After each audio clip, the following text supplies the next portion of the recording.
Hello, royal folks. It's good to see you all here again. This is your regular dose of royal news and analysis. But before we start, please subscribe to my channel and click the bell icon. Thanks. So Sarah Ferguson has spoken candidly about one of the happiest days of her life, the day she tied the knot with her handsome Prince Andrew. The 63-year-old told her podcast listeners how she was totally in love with the Duke of York the day she said, "I do" in 1986. Despite separating in 1992 and divorcing 4 years later, Fergie has remained on good terms with her ex-husband, with the former couple still living together at Royal Lodge on the Windsor estate. She has previously described them as the happiest divorced couple in the world, adding that they still enjoy each other's company and allow each other to blossom. Speaking on the latest episode of her podcast, Tea Talks with the Duchess and Sarah, the grandmother of 4 said the day allowed her to have her own Cinderella moment. On her big day, when 2,000 guests flocked to Westminster Abbey, the Duchess donned a satin gown designed by Linda Searich and wore the York tiara, given to her by the late Queen Elizabeth and Prince Philip.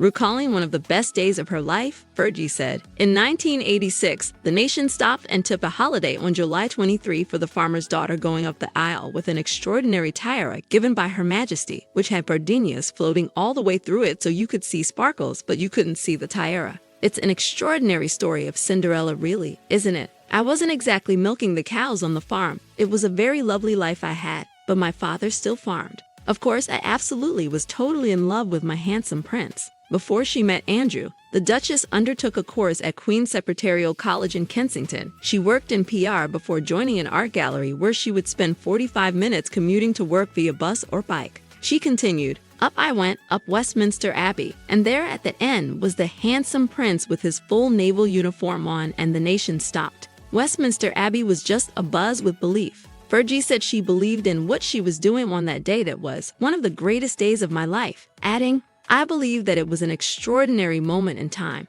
Although, like every bride, she said she was nervous. She described how amazing it was to have people calling her name in the streets the night before her wedding. She added, "Like every bride is always nervous, I don't know why. When I came down the stairs from Clarence's house, where I spent the night before, everyone is going Fergie, Fergie on the streets. When I came down the stairs, there was my father at the bottom of the stairs. It was one of those moments. I was watching Cinderella with the girls the other day. Ella enchanted. I did that. I had that moment, and Dad was at the bottom." So what do you think about this news, guys? Thank you for tuning in to today's discussion. As always, I encourage you to share your thoughts in the comments section below. Stay tuned for more updates on the intriguing world of royalty. Until then, thanks for watching. We'll see you again with some more fascinating news about the royal family. Thank you.